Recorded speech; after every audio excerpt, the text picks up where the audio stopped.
Everyone, good morning. Welcome to Mental Health and Wellness Monday with J-Rock. I'm glad that you joined me again.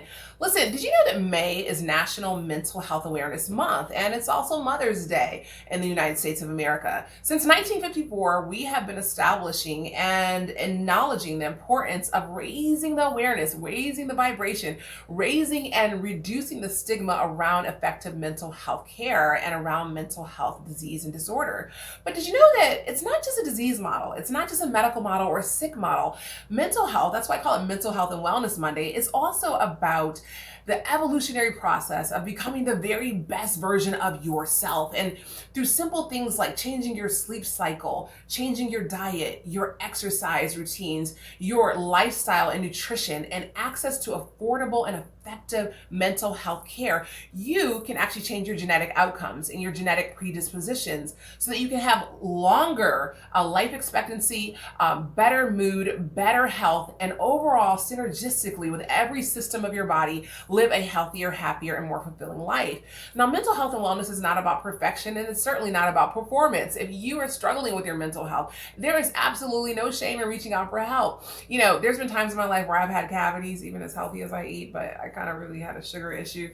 But anyway, I had cavities, and so I wasn't ashamed to call up my dentist and be like, hey, dude, I need to come and see you like right away because I'm not feeling my very best. My teeth are bothering me. Something's going on, and I'm not going to try and sit here and diagnose it myself or figure it all out, although I do believe in the power of Ayurvedic oils and oil pulling and using baking soda and all that good stuff. But there's a place for homeopathic and nutritional care. There's a place for therapeutic care, and there's a place for medical care. And all of it works together in the healthcare system.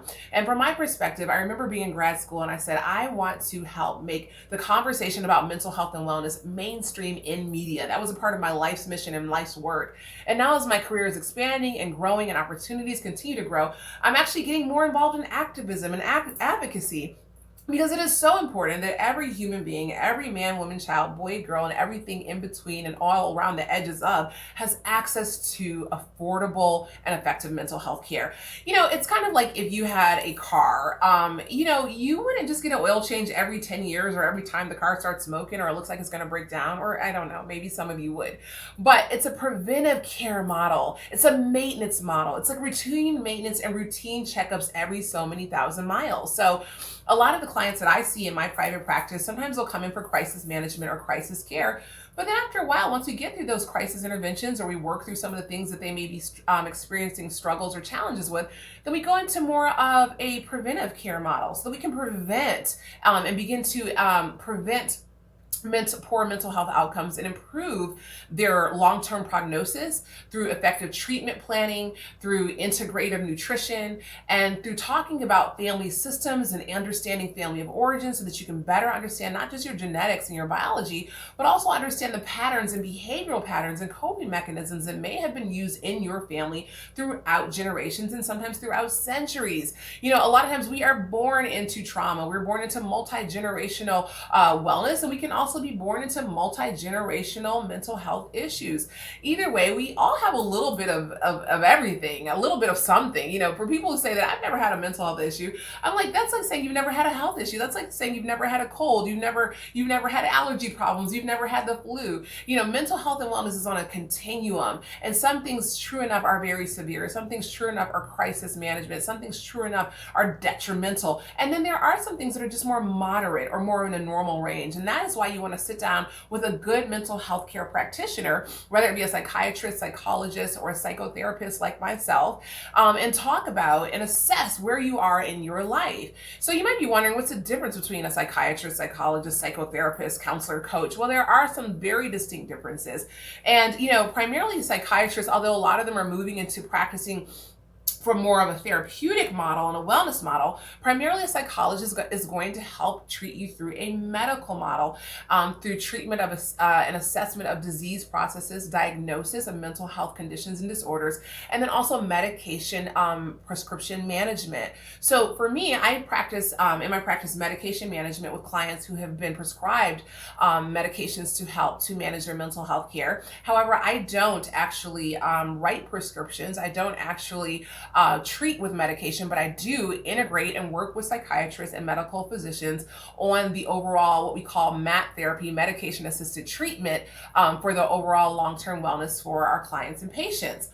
A psychologist is going to typically do a lot around education and psychoeducation. Sometimes those are your PhDs that are college professors or that are writing books. And then sometimes there's psychologists that work in private practice, and they might actually do lots of assessments and diagnosis and things like that. And then there's some psychologists that also not only work in private practice, but there's some that work in the research area. So psychologists do a lot more around academia, research assessments than you would see maybe with a psychiatrist and maybe with an actual psychotherapist. So that comes to me. Neuropsychotherapy, what the heck is that? Are you just a brain-based geek? Well, yes, I am, and I'm glad you asked.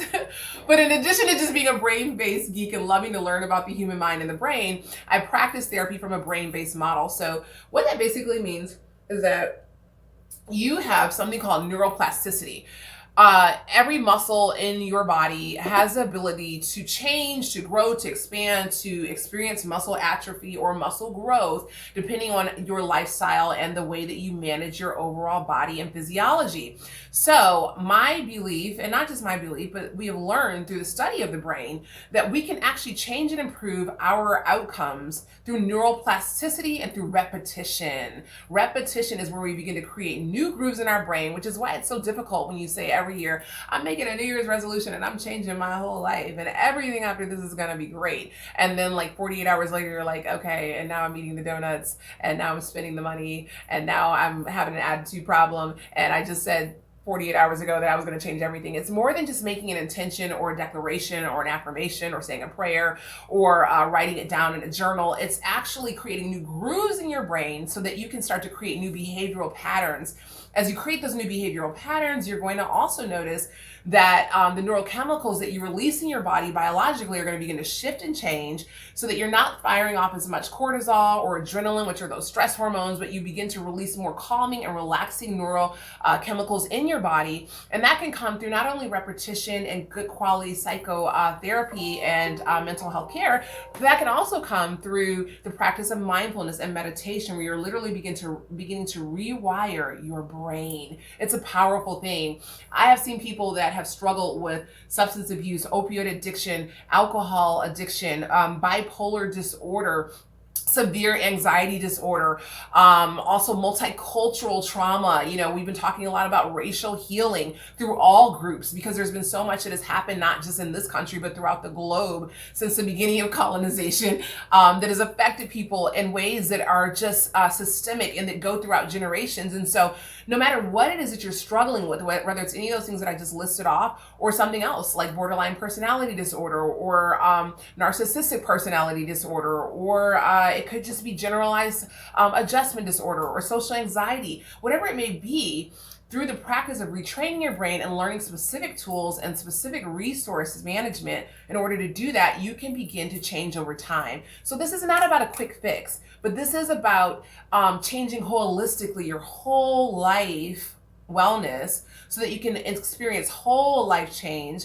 And that is the goal of effective therapy, that we take all the different parts of ourselves and we work towards self-integration, self-actualization, and wholeness. So I invite you to get involved with mental health and awareness in your area.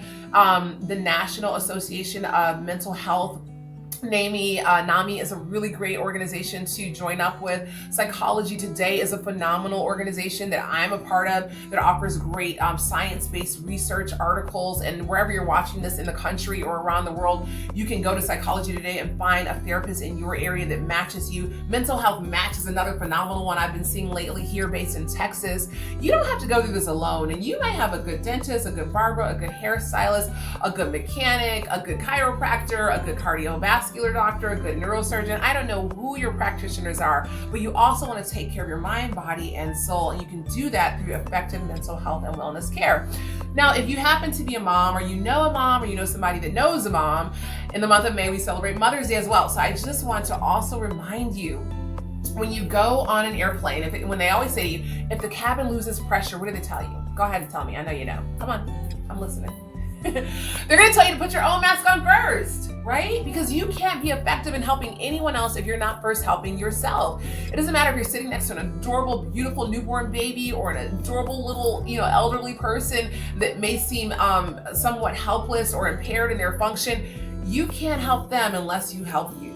So modeling that to your children, to your family, to your community, it's okay to say, look, not right now or not today. It's okay to say, I'm having some quiet time this morning. It's okay to start and end your day with a moment of silence where you sit and you meditate, or you journal, do a gratitude journal, or you go outside and get some vitamin D and some fresh air. The vitamin D helps to lift your mood. It helps to reduce depression. It also helps with the absorption of calcium and phosphorus, which boosts your immunity. So if you're wanting to boost your immunity right now, getting outside and fresh air and vitamin D is a great way to do it. These little things only take a few minutes.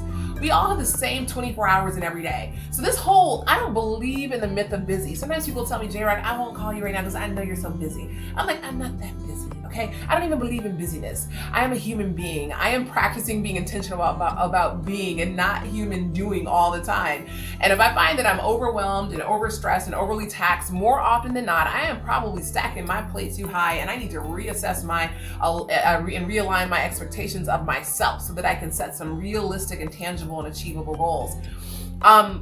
So self-care, take a little sip of self-care, whether that be a cup of hot tea, your favorite coffee, wrapping up in a blanket, watching your favorite movie, reading your favorite book, knitting, sewing, biking, hiking. Some people like to be alone and recharge on their own. I love spending time alone. People used to have a stigma around isolation, like it's like, oh no, don't isolate yourself, don't be alone too much. Look, I have a huge tribe, I have a huge community of people that love me and that I love tremendously. And at the same time, I know that one of the ways that I recharge my battery is by having time to myself. So if you can practice getting comfortable with sitting in the seat of your own soul and being with yourself, you'll be comfortable around anyone else in your world and anyone else that you interface with. And it's not enough to try and be the perfect mom or the perfect person or the perfect coworker or the perfect CEO. It's not enough to try and perform your way into wellness. Performance-based acceptance is always going to be a shorter term event in your life because you're going to burn out. And when you feel burnt out, it's because you're not being authentic. You are overly extending yourself. You have not set appropriate or effective boundaries in your life. And a lot of times we think that boundaries are for the people in our life, but they're really for you. Why do I say that? Because a lot of times when we throw out boundaries, I'm setting a boundary with her, I'm setting a boundary with him. It's like we're really just trying to manage the inner chaos within, and we're not clear on our own boundaries. So boundaries are not for the behavioral modification of other people, but they're for you and me. So as you're setting those boundaries of self-care this month, as you're leaning in, you're learning more about mental health and wellness in the month of May. If you are a mom, or you know a mom, or you are planning to be a mom, self-care starts with self first. It really, really does. And it's a phenomenal example to give your children and your tribe, or those that you care for, if you're just a nurturer in your community maybe. And oftentimes find yourself playing a role almost like a mom. It is a really good thing to model self-care, that you're not burning out and that you're not having like this martyr syndrome and like, if I just do everything for everybody and at the end of the day I leave nothing for myself. That's not helping anybody.